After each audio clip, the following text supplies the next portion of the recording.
I'm a map nerd, so this is what I do when I peel oranges. Look at that projection.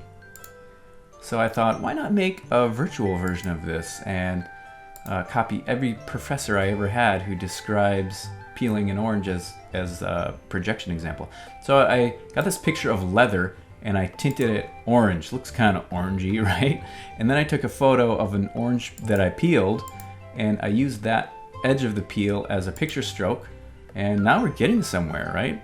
But it was a little flat looking.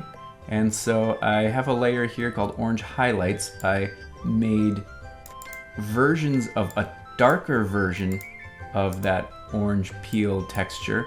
And I used the donut effect to get increasingly thin edges so that we get an orange that will have something darker around the outside. And then the orange has that characteristic shimmering highlight, which looks like this. Okay, we've got an orange. Now let's add some content. Here's some land and a kind of squiggly pen drawing that's a little bit smudged because it's done on an orange.